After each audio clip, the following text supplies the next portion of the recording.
view to decision making. Like in your research, what strategies or tactical decisions you took?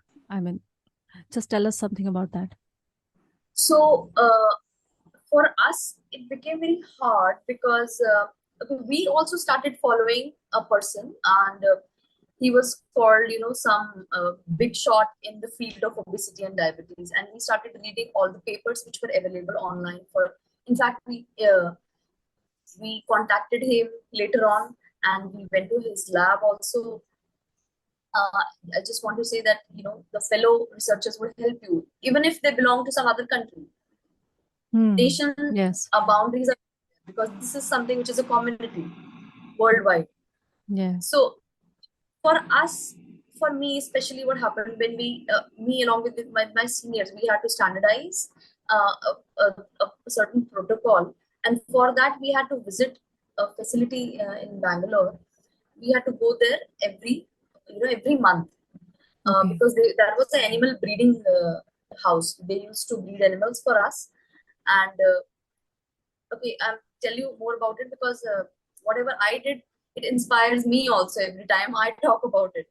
So there were a group of animal which we had to make them obese. Okay. Okay.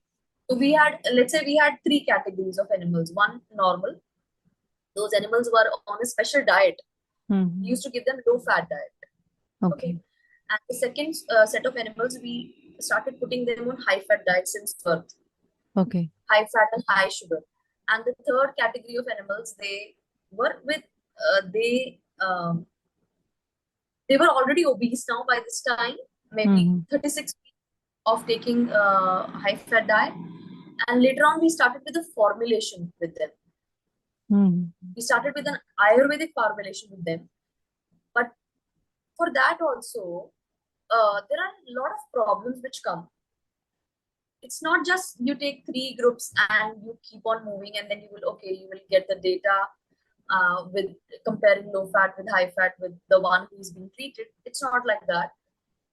Sometimes you see that you are giving some dose to an animal and they are dying. Okay, and Hmm. then you reduce just 5 micrograms of the dose and it's not working. Hmm. So these are the minute problems which come, and then to find out, you sit and find out. It takes months sometime to understand what was the problem. Hmm. That's why in the first place itself I told you that the very important thing in decision making is to identifying what the problem is, right? Yeah. So sometimes the first step itself takes so much of time. And after that, even if you are able to set something, okay, this dose is working, then you have to go on with experiments to prove it, right? Hmm. For proving it, you require a lot of criterias. It's not only just taking out blood and giving the blood analysis, because blood analysis will tell you that, for example, a person was obese and diabetic, and now whether his blood sugar is normal or not. But these criteria won't work alone. You have to go more deep. We used to isolate all the organs Hmm. which are involved in the insulin pathway, which are towards obesity and diabetes.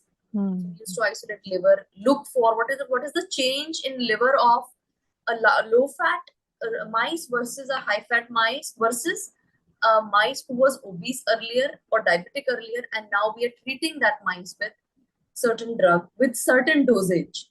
Hmm. Setting up all these things uh, were a lot of, you know uh, made us we had to make a lot of decisions during these process, because you have to weigh the evidence also. Okay. So, I would like to know here that it was kind of a framework. That what framework you were adopting, like ethical framework is also involved in research. Yeah, that I never mentioned. So this is one more Yes. problem. Yeah. We had a facility in our lab, which was animal facility, but obviously we had to look for a more professional one. That's why we used to visit Bangalore. But before that, for elementary experiments. So you have Okay. to do elementary experiments on your own to know whether this strategy would work or not. Then only you the funding agencies would put some money on that, right? Mm. So now every time we as a fresher, we never knew how to handle a mice, a live mice. You have to Mm. handle that mice and squeeze him in a way so that he is not dead. And Mm. this area of mice we used to draw blood. This is the area Okay. of the blood. So we'll put a capillary Okay. and we can withdraw blood. Okay. So every time you are dealing with a mice, you have to there is a logbook which is maintained by these animal the people who are taking care of animal Mm. houses in different labs. So Mm. you have to mention why you sacrifice this mice. Mm. Sometimes you have to sacrifice a mice just for we as a student, we have to understand where this fat accumulates in mice body. So Mm. not just because of the experiment, but before the experiment, we should have some hands on it to understand how to isolate fat from animal body. You have to mention Mm. every time what was the reason for that sacrifice. There are a lot Mm. of ethical concerns. It's not like uh, they also make sure that during handling, Mm. whether it was something purposeful, whether it was something which was experimentally needed, or whether it was Mm. your mistake, this is Okay. also you have to take care of it. Okay. And Like, they have to maintain the logbook, the records, mm. why you sacrificed this mice, and was that required or not, and what was the need, and and at what point of experiment are you right now, all those things. And if they by mistake they came to know that the mice died because of your mishandling, because you were withdrawing blood and he died, and something like it died, so it's not good Mm-hmm. according to them. So that means um, the research, it has to be, as we talk on decision making, it is going from the ethical framework to the strategic and to the tactical point of view. So this always comes parallel. You always Okay. have to look this in a parallel way, ethical concerns, because okay, now we let's say we did experiment for 4 years, and we found Mm-hmm. out that okay, there is a particular dose which works, and this dose is able to reverse obesity, and when obesity is reversed, most diabetic people are also able to, maybe they get relief at least, if not reversed. Mm-hmm. So what next? You Mm. need few more models. Not only mice model will work, but then you have to go for further trials, Mm. clinical phase 2 trials, phase 3 trials, which we can't do alone. We need clinicians for that, Okay. because that has to be human experiments. Actually, Yes. not human experiments, but human studies. Something which is Mm. already proved that okay, this is something which is not toxic, Mm. and there are a lot of well-renowned and very talented people over there who have already reported if there is a certain dosage of an animal, how to convert that for human beings. It's already Okay. there. So then it becomes very easy for us to just get information from them, because that is already proved and published in a very good journal. So used to get information from these papers, and then we started converting. Okay, if we have to standardize a dose for humans, because we will standardize and then give them forward to the clinicians so that they can work on it. Okay. So here, doctor, do tell us about the mistakes that usually a researcher makes in decision making. Decision making comes at every step, starting from the beginning, the very beginning, and Mm. later on, beginning to choose what the problem is, and later on comes at every step of your. First thing is that you have to choose the mice model. Second thing, you have to choose. Let's say in our case, it was we had to choose which organs we will be isolating. So initially we took around 10 organs, and out of which few were like intestine also. But later on we realized that this is not practically possible. Reading it Mm-hmm. somewhere in papers and doing it on your own, is a different thing. Hmm. So when you start implementing whatever you read in theory, it takes time.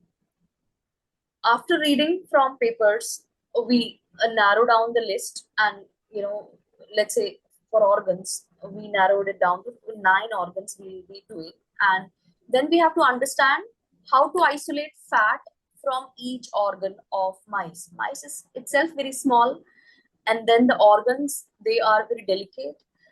You have to differentiate organ from fat.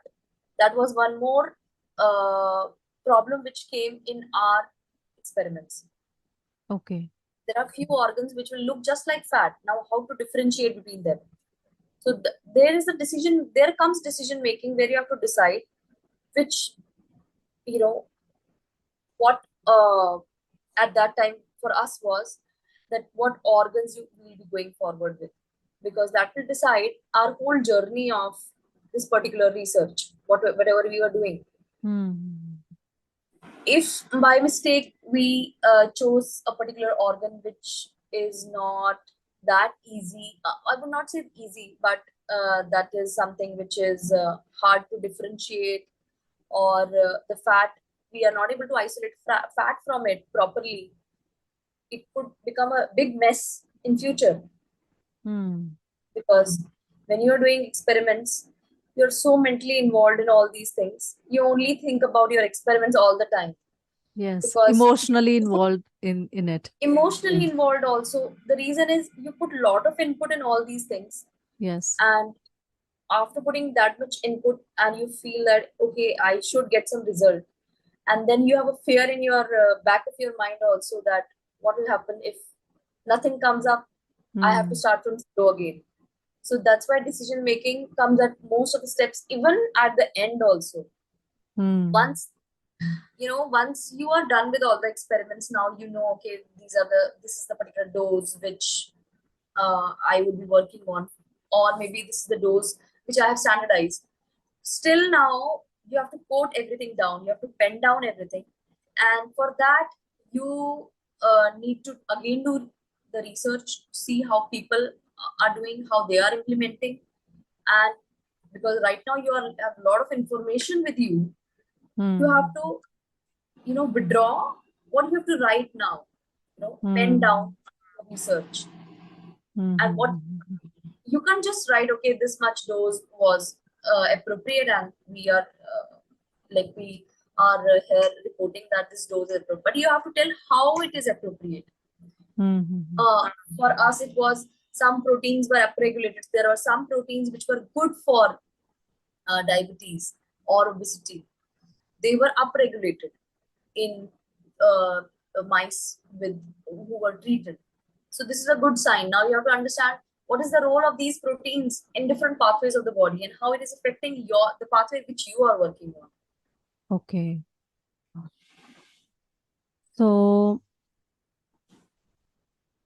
doctor, do tell us that